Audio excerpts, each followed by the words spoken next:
പുറത്തൂർ പള്ളിക്കടവ് പ്രദേശത്തെ അനധികൃത മദ്യവിൽപ്പനയെക്കുറിച്ച് ടി.സി.വി മുൻപും പലതവണ റിപ്പോർട്ട് ചെയ്തിരുന്നുവെങ്കിലും ഫലമൊന്നും തന്നെ ഉണ്ടായില്ല. വീടുകളും കവലകളും കേന്ദ്രീകരിച്ചുള്ള മദ്യവിൽപ്പന ഇപ്പോഴും നിർബാധം തുടരുകയാണ്. കുടിച്ച് പരിസര പ്രദേശങ്ങളിലായി കളഞ്ഞ കുപ്പികൾ നാട്ടുകാർ പെറുക്കിക്കൂട്ടിയ കാഴ്ചയാണ് ഈ കാണുന്നത്. ഒരു നാട് അനുഭവിക്കുന്ന കള്ളുകുടിയുടെ അഭിഷേകമാണ് നമ്മളിപ്പോൾ വിഷ്വൽ വഴി കണ്ടത്. ഇതിൽ നാട്ടുകാരും നാടും അനുഭവിക്കുന്ന ശരിക്കും എന്താണ് നിങ്ങൾ അനുഭവിക്കുന്ന പ്രശ്നങ്ങൾ? എന്താണ് പ്രശ്നം വെച്ചാൽ കുറേ കാലം ഇവർ തുടങ്ങിയിട്ട് 24 മണിക്കൂറും ഇവർ ഇത് വിൽപ്പനയും കുടിക്കലും അവിടെ വെച്ചിട്ട് തന്നെയാണ്. പിന്നെ പുറത്തുനിന്ന് ആൾ വന്ന് ഇത് കഴിക്കാനും വരുന്നുണ്ട്. പിന്നെ രാത്രി ടൈമായി കഴിഞ്ഞാൽ എന്ന് ഇത്രയും അഭിഷേകമാണ് ഇവിടെ. എവിടെ വെച്ചാൽ കഴിക്കാറുള്ളത്?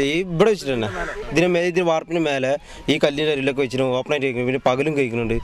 ഏകദേശം എത്ര മണിക്ക് തുടങ്ങും? ഏകദേശം എന്ന് പറഞ്ഞാൽ രാവിലെ ഒരു 6-5:30 ടൈമിൽ തുടങ്ങും. പിന്നെ രാത്രി തുടങ്ങും. രാത്രി 12-1 മണി വരെയൊക്കെ ഇവിടെ പൂക്കും വിളിയാണ്. പോലീസുകാർ ഇതിനെങ്ങനെയാണ്? പോലീസ് അധികൃതരാരും ബന്ധപ്പെട്ട്? പോലീസ് ഇപ്പോൾ വരൽ തുടങ്ങിക്കണം. ഇപ്പോൾ ഇന്നലെ വന്നിരുന്നു, മിനിയാന്ന് വന്നിരുന്നു. ആദ്യമൊന്നും തീരെ വന്നിരുന്നില്ല. നശിച്ചുകൊണ്ടിരിക്കുന്ന ഒരു പ്രദേശത്തിൻ്റെ ഒരു തലമുറയെ നേർവഴിക്ക് നടത്തേണ്ട ആളുകൾ തന്നെ അതിനെ നശിപ്പിക്കുന്ന ഒരു അവസ്ഥയിലേക്കാണ് നമ്മൾ കണ്ടുകൊണ്ടിരിക്കുന്നത്.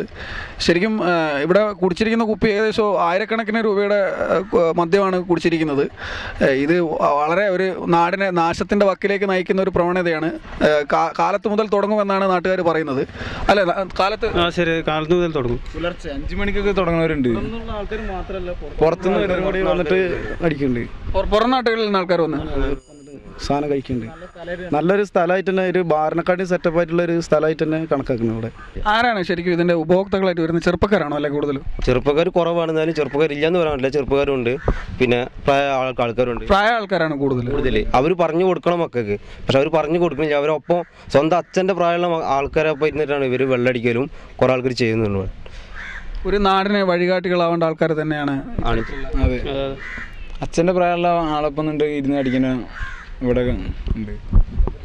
ഒരു നാടിന് മാർഗദീപങ്ങളാവേണ്ട കുറച്ച് മുതിർന്ന ആളുകളാണ് ഇത്തരത്തിലുള്ള ഈ ദൂഷ്യ അവസ്ഥയിലേക്ക് നാടിനെ എത്തിക്കുന്നതെന്നാണ് പറയുന്നത്. ഒരു രീതിയിലും ഒരു നാടിനെ ഏറ്റവും കൂടുതൽ അധപ്പതനത്തിലേക്ക് നയിക്കുന്ന അവസ്ഥയാണ് ശരിക്കും ഒരു നാടിൻ്റെ കല്യാണം, കുടുംബാന്തരീക്ഷം, സാമൂഹ്യ അന്തരീക്ഷം, സാമ്പത്തിക അന്തരീക്ഷം, അത്തരത്തിൽ എല്ലാ കാര്യങ്ങളെയും നശിപ്പിച്ചുകൊണ്ടിരിക്കുന്ന ഒരു പ്രവണതയാണ് ഇത്തരത്തിൽ അനധികൃത മദ്യവിൽപ്പന മൂലവും അതിൻ്റെ ഉപയോഗം മൂലവും കാണാൻ കഴിയുന്നത്.